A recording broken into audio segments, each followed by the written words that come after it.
I'm trying to look for a place where I can sit down and like do the video. You have to bear with me for a few seconds as I look for a good place. If you are hurrying and you want to run away, you can run away, but I'll take a couple of seconds as I look for a good place where I can sit and share about this one of the greatest mysteries of the 21st century. That is Leo Messi. Mysteries. Have I said mysteries? Yeah, one of the greatest mysteries of the 21st century. This is where I created the first video. It was a very good place, but I don't see where that was. I think it was here. You see the view? I'm up here on the mountain. We are in Christmas holidays, so like there are a lot of people at home. That's why I came up here. And I also thought, like, when you see a video where there is like a very cool background, you love it and you, yeah. I don't know how to explain it, but it's very interesting. When you go in the mountains, people will think like you are philosophical or something, like you understand life. So that's why I came up here. That's why I came up here. I thought when I be like up in these mountains, you guys will find it very, very interesting and you'll enjoy the video more. And what I want to share about is I think you've seen the title. Is that a good position? I want somewhere where I can sit and like do this 20, 30, 10 minutes. Yeah, I'm going to sit here. Am I too near to the camera? You tell me. But I think, let me hope my entire head is in the shot, such that I don't get problems in recording a video and I find that my entire head is not in. I'll try to bend a little bit. Yeah, to start off, the topic is Cristiano Ronaldo and Leo Messi are like the peak of human performance. And there's also LeBron James. Like, those are the guys I've grown up with. LeBron is actually very interesting because of how, like, recently I've been seeing him on my feed on all social media platforms, TikTok, Instagram, Twitter, which is now X here, but we still call it Twitter. Everyone knows that. Yeah. So I want to start. I'll start with LeBron James. LeBron James is a very interesting one because I know that it's more of an American audience that will like this one. But LeBron is very interesting. Why? This is like the most, how can I say, the perfect human to ever exist after Jesus. Okay, that's a joke. That's a joke. But this is the most perfect human. This guy was it like at 16, 15, LeBron was destined like to become the greatest. In fact, at 16, they called him the greatest prospect or something like that. He was on the cover of Sports Illustrated, and like his peak, he's sitting at 16. Can you imagine? I'm over 24 now, but this guy's peak at 16 was to become the greatest person to ever live, to become the greatest basketball player to ever live. In fact, a Hall of Fame at the time. But it's drizzling a bit. I don't know whether you can see the rain, but let me hope I can finish the video. And LeBron James, as I was saying, he was destined to become like this and this guy has outperformed like all those standards that were set for him. He has broken like all records. He has played for over 22 years in the NBA. I think from 18 to now approaching 40, I think. Yeah. 37, 30 something, I don't know. I forget. But this guy exceeded all that. And I think as I was coming up the hill to see, as I was on the internet and I saw something that said, if you watch movies, if you watch the Avengers, they were saying if the Avengers had got born in the first, like in the Infinity War, that's the second last movie, they would actually have beaten Thanos like on the first take. Then someone commented that even if it was one-on-one, even if it was one-on-one, Braun could take on Thanos. And I think this is like, this is to show like how much this guy has actually personally achieved as a person. I'll tell you about like stories me I know. Like I started watching basketball not so much. I did used to watch like here in Africa. Our time is a bit different from the US. You find that most basketball games are there like in the morning when you just woken up, or you have to wake up a bit early, like at 4 in the morning, 5, 6 in the morning to watch the games. So it wasn't like favorable. So I didn't watch a lot of games growing up. But yes, we used to see highlights, we used to see like several games. So my first time watching LeBron was like in 2015. And at that time, I think Curry was like a very good player also, and he had grown in popularity at the time with the Threes and the Warriors. And I think at that time, LeBron was still like the best player, because at that time, that was the time where he was on a streak of couple of final, where he was going on finals after finals in the NBA. And me personally, since I'm a bit a small guy, at that time I related a lot with Curry, right? Stephen Curry.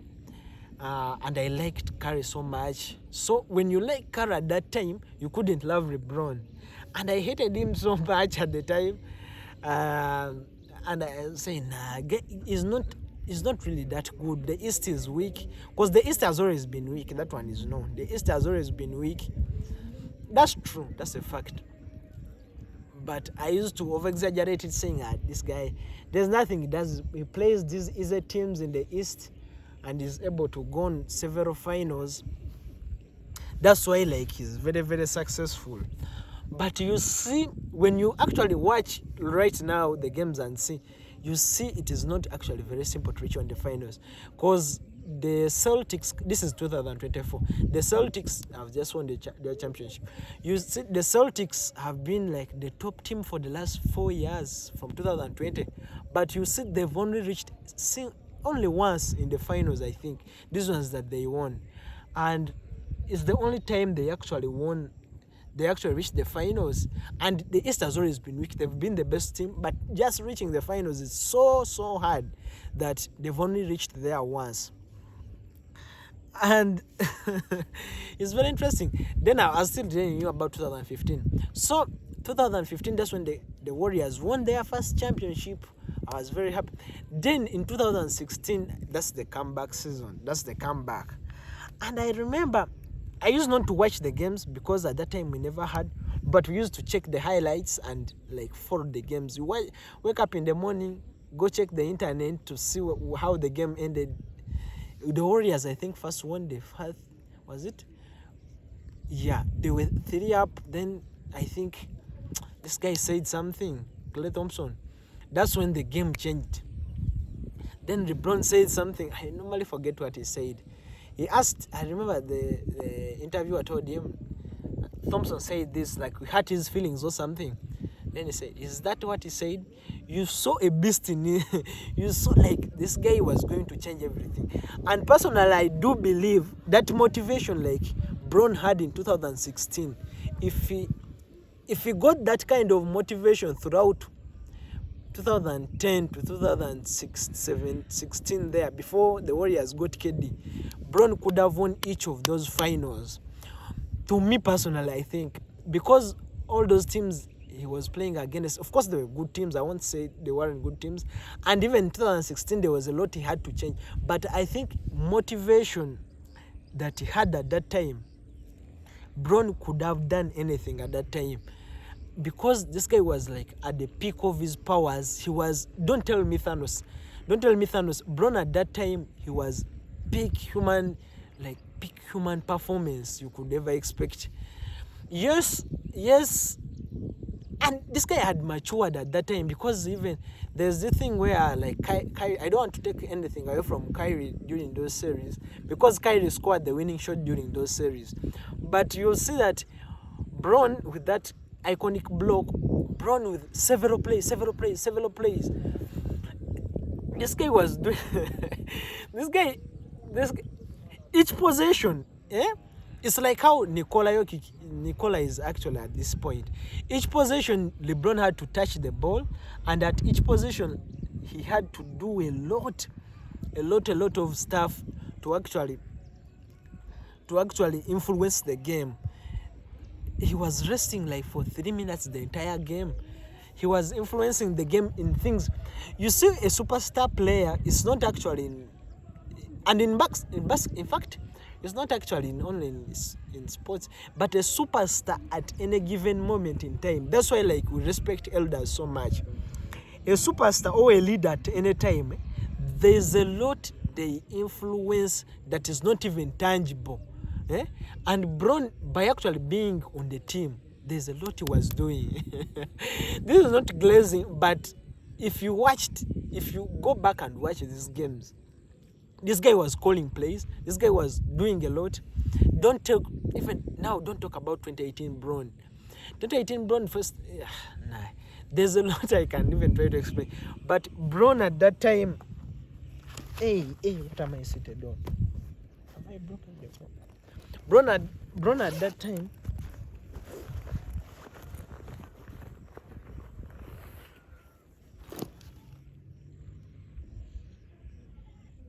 Oh, I thought I had spoiled my phone.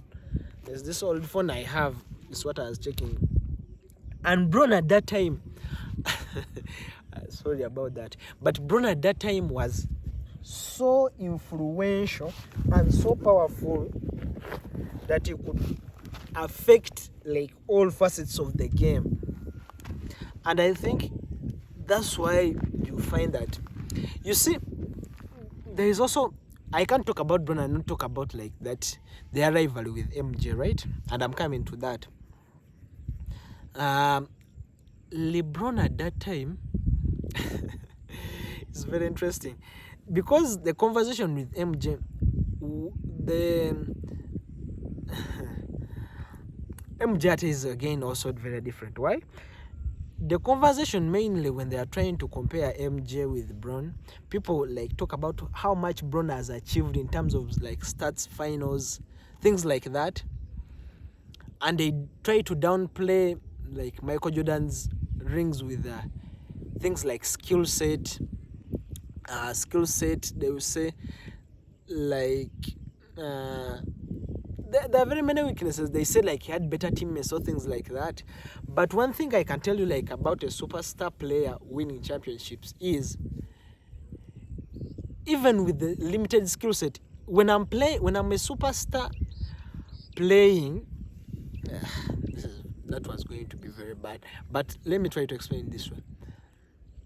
MJ at also at that time had that same power as Bron, but you have to accept that at that time MJ was not changing teams, and there's a lot of stability. There's a lot of stability that comes with being on the same team. Something like if Bron had stayed, like, let me say, with the Miami Heat after 2014. If he had stayed with that team, brought in like a couple of players, he would have dominated and even won more finals after that. But him changing and going to the Cavaliers and again carrying the team, that's something. That's where LeBron, I think, is greater than MJ. Changing a team is something very hard because you are going to learn to create new relationships. You are going to learn to live with newer people. You are going to find new players. You try to find a balance between them being friends, them respecting you, all that. All that's a challenge, and I think that's what affected him not to win multiple rings, because he had to go to a new team. Then he got problems with Kyrie, of course, but I think that's what makes LeBron greater than MJ. What most people bring up with MJ is the rings, of course, and the 6-0 in the finals, right? And the 6-0 in the finals, of course, it's something very, you can't take away from that. That's also something, because the 6-0 in the finals, man, it means when this guy reached there, he just locked in and said, it's now go time. Nothing, you can't beat me in the finals. That's what makes MJ greater. So who is greater? To me personally, I would say I have this special spot for MJ a bit, but man, Bron. Bron is someone I've been watching. Like, this is a guy, he has balanced his image, he has balanced everything. Yeah. So it's a very tricky one to choose in between the two. But it's getting late. But what I will say as I'm finishing with Bron is there's a lot I will have to share. I think I will have to create like a separate video, because this video I wanted to also share about Leo Messi and CR7, because I do soccer. That one I watch so much. Football in fact, I watch that one so much. Yeah, that's all for Bron. But let me first go through like something on Leo Messi and Ronaldo a bit before I can finish up. So I'll start with Ronaldo. Of course, this one is easy. They've compared them, but after Messi winning the World Cup in 2022, you can no longer like compare them, of course. Still, you can't take away from Ronaldo from what he achieved, from the talent he had, because someone like Leo Messi, it's not like in basketball. After I've talked about Bron, something like Leo Messi is something some people call him autistic. Yeah, is someone who is they call it talent, but it is someone who, like, you say an autistic person. I think you've studied with some like bright students in math. When they teach you like a math concept, even when it's the first time you've learned a math concept, you will find that there are some students where they'll teach you like this.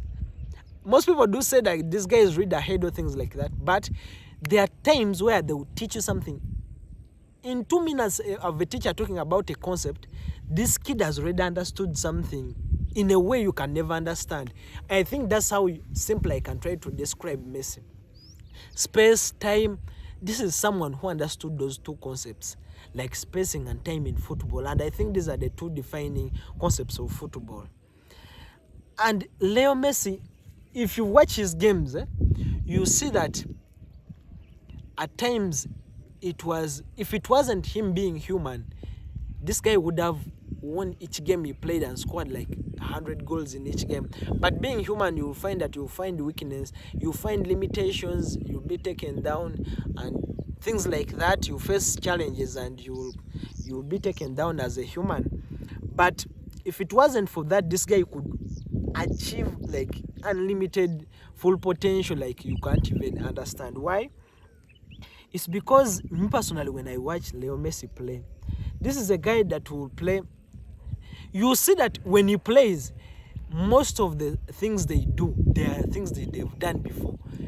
If you're someone watching football for a long time, you know what Messi is going to do at the time.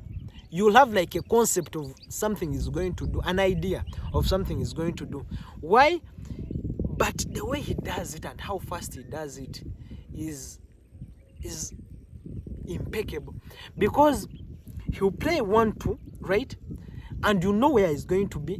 The defender knows how he's going to be. But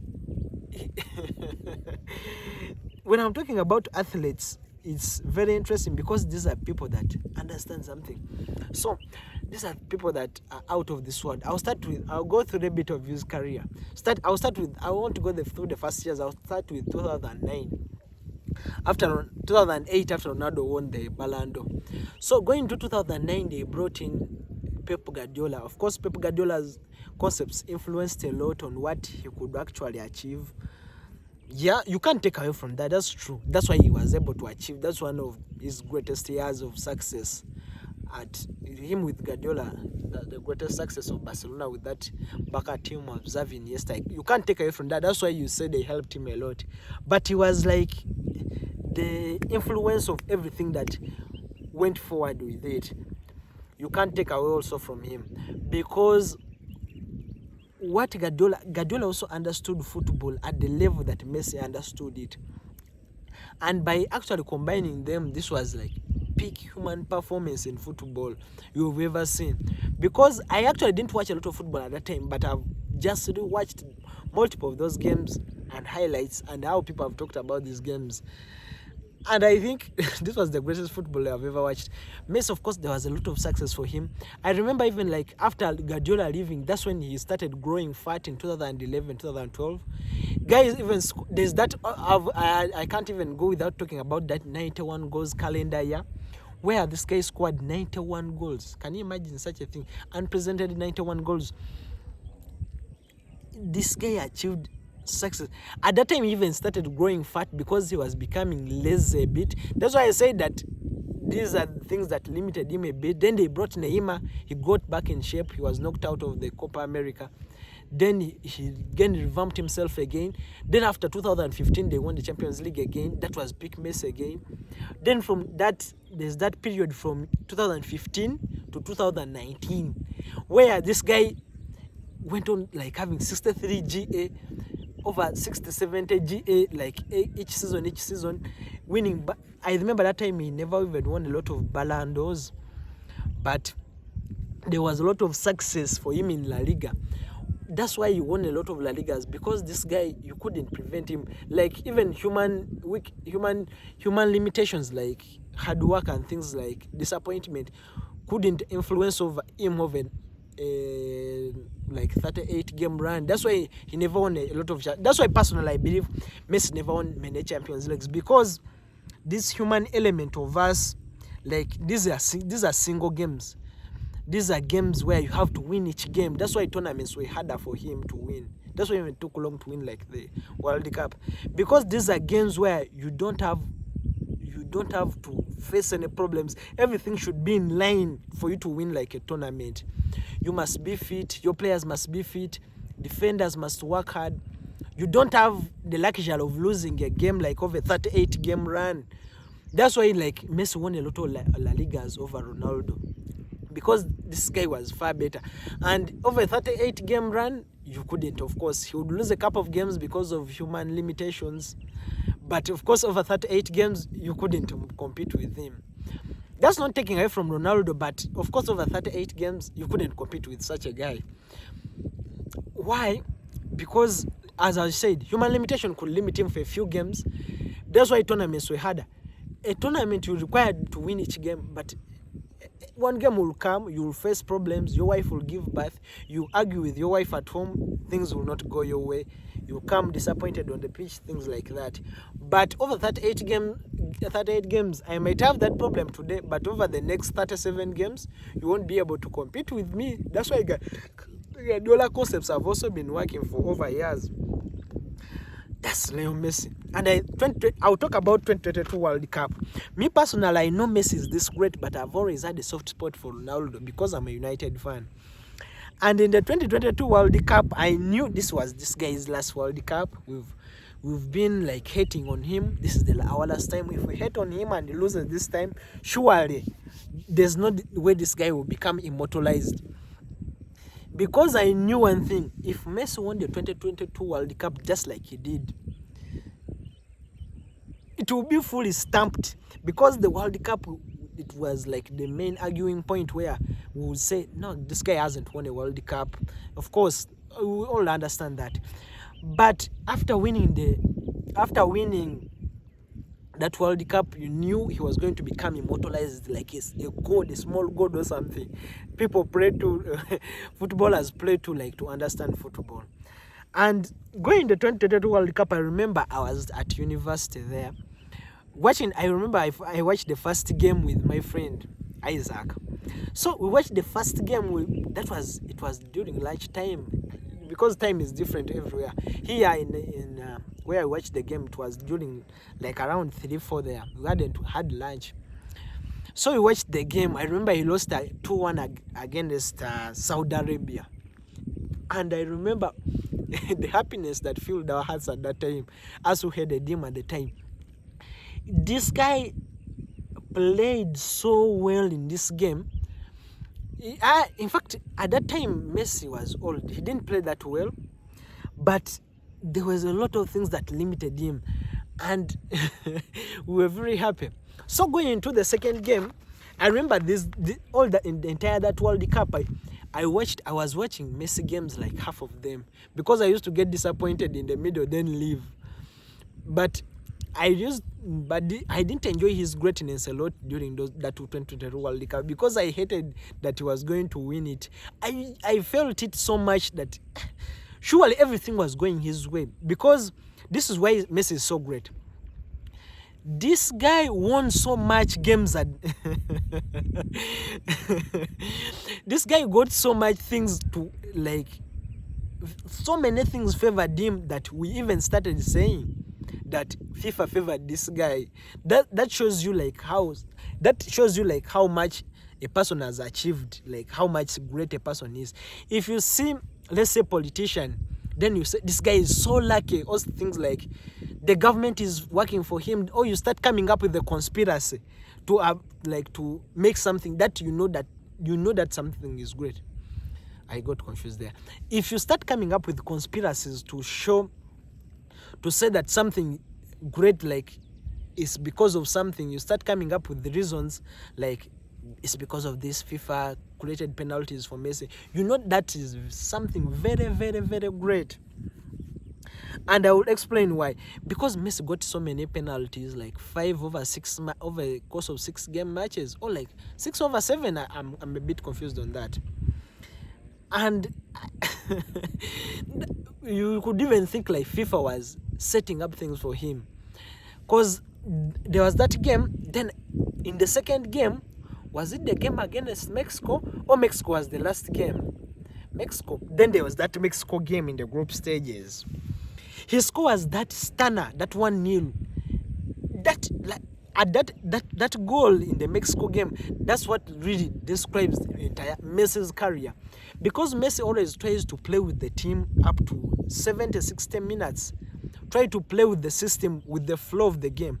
But when the game fails around the 60th, 70th minute, he always tries to take the game by how they say that, like, take it by the scarf or something like that. And in the 70th or something minute, that's when Messi scored. I remember there's a Bayern Munich game where in the Champions League, where like Messi also created those iconic moments. He scored 2 against Neuer. There's that move against Boateng. There's that one 2 against Boateng. Then there's also that. I remember I first scored that one. Then that was the one against Boateng was the second goal. There was a shot. If you see that shot in that game, it was kind of similar to the 2022 World Cup Mexico game. That Bayern Munich game, Messi, that first goal was also similar to that game, that one. But I think that moment there described Messi's entire career. And I think there he had matured a lot, and of course things have to go your way, as I said, for a tournament. But this was like destined for him. The God himself had decided that this was going to happen. Then we go to group stages. Group stages, it was an absolute joke, because you see games. There was it Australia game? He got a penalty. He also scored that 1 goal. Then there was the Croatia game where Alvarez scored a couple of goals. Then there was also that Croatia game, Alvarez scored a goal. Then also Messi dribbled against Vadio. There was that also iconic moment. There was 2022 World Cup, man. And for us who hated him, everything, because that Vadio goal, I never watched it even live, because I had left because the game was almost done. I just watched it in the morning. He dribbled Vadio, and Vadio is a very good defender. He dribbled Vadio, and like assisted Alvarez on that goal. Then there was also there was the Netherlands game. So against Netherlands, I left the game. I remember he made that perfect assist to Alvarez, that killer pass. Then Alvarez scored. I said this is going the same as other games, so I left. But when I reached home, I saw I think they scored the second one. Then even Gundi came back. This team, and the Dutch came back to, it was this guy called in Man U, Wout Weghorst. I remember, scored 2 goals. Yeah, Portugal scored 2 goals. He came back in that game. Then, then, like there was a lot of wrangles in that game. They even fought. Messi got over his emotions.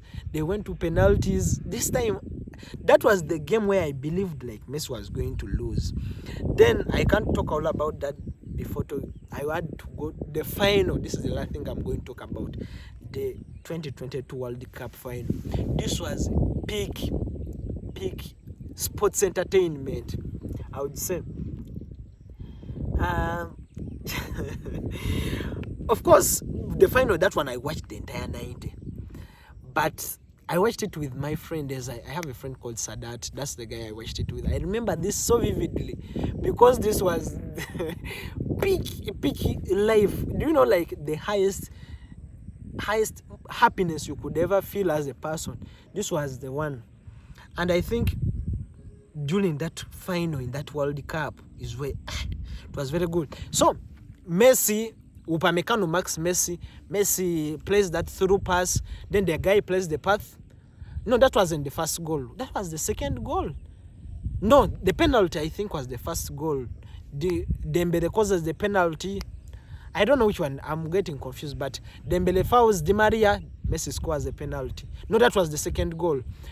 The first goal was Messi. Upamecano marks Messi. Messi gets the ball. He pulls a couple of defenders. Plays the through ball.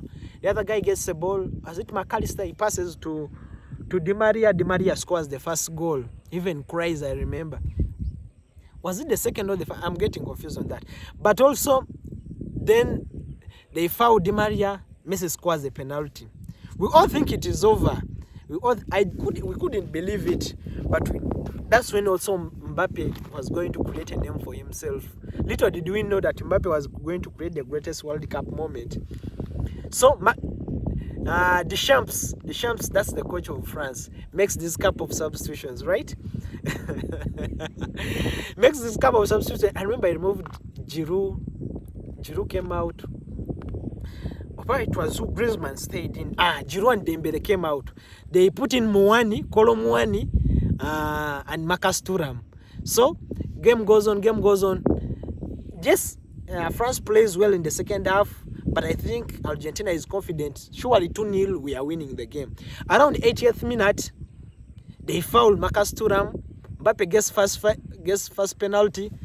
Scores against Emiliano Martinez, right? Yeah, right. Then it was a couple of minutes. I remember it was around 2 minutes. Was it Messi loses the ball to Camavinga. Camavinga passes to Rabiot. I remember Rabiot throws a ball. Mbappe bounces it back to Thuram. Thuram plays a through ball. Then Mbappe creates the greatest moment of all time in World Cup football. He scores this stunner. The whole world was shaken by this moment. I remember we celebrated so hard. I remember even someone like broke a desk or something. We celebrated so much because Messi has always been a great player. It's not that we hate him, but there's always, those that know football understand this feeling. There's always that feeling where you enjoy something and you actually, another person also enjoys something. And I couldn't describe this feeling to you, but we celebrated so much. They showed Messi because he was the one I remember that they stole the ball from. Yeah, so there was that. Then also like Messi, yeah. The game goes on. We start extra time. Then this Messi was destined to win this World Cup. Argentina goes on a counter attack. Messi,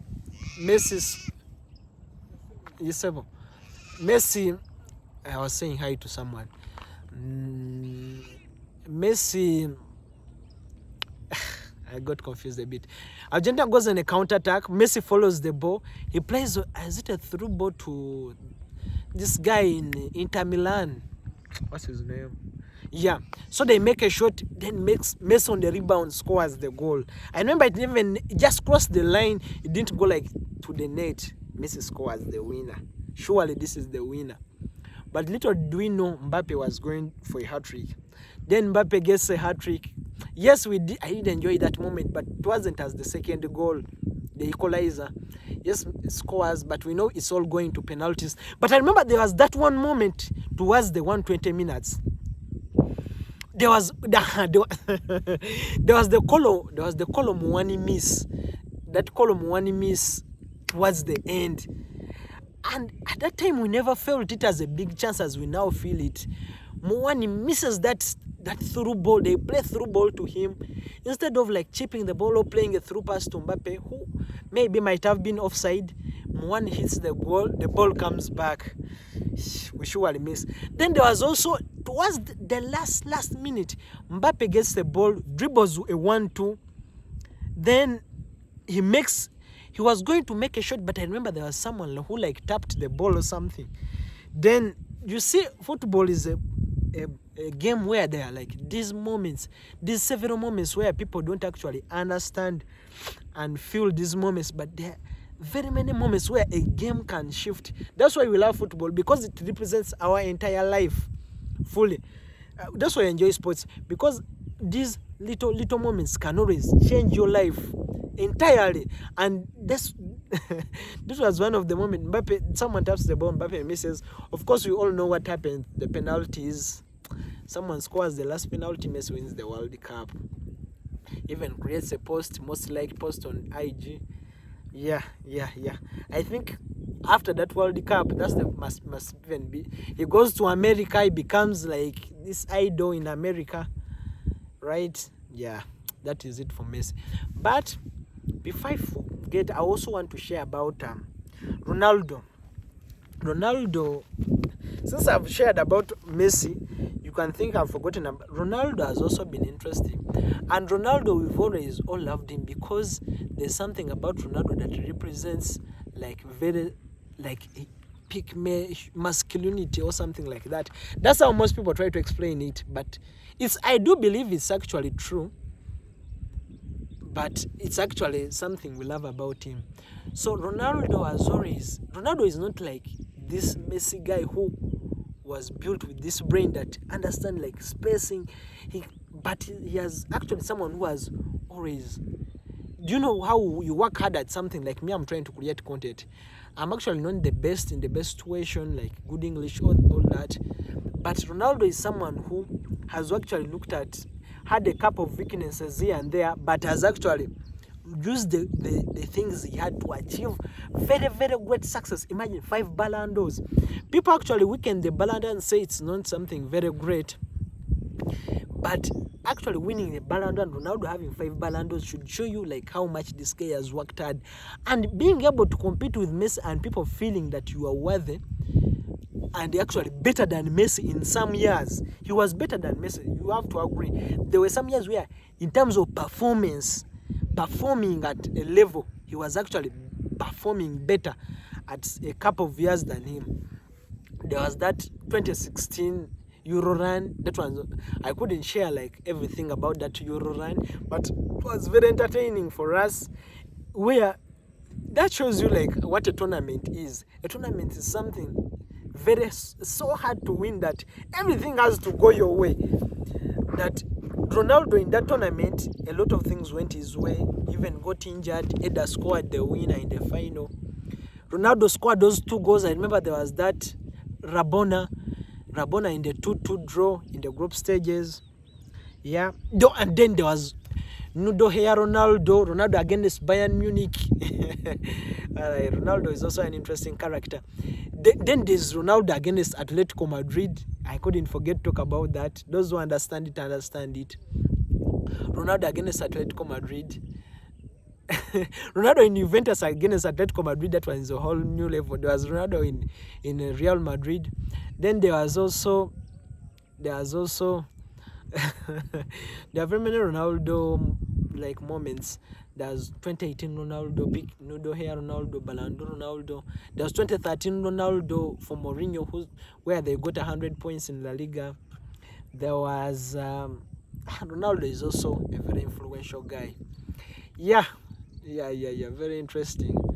Yeah, I've enjoyed this video myself because I've always wanted to share in depth of how I enjoyed that 2022 World Cup, about LeBron James. I didn't share about a lot about LeBron, but I shared what I felt and what I understand me as me. That's it for today's video. Yeah, thanks for watching. Hope you enjoyed it as I enjoyed it. Yeah. I want to end with the view.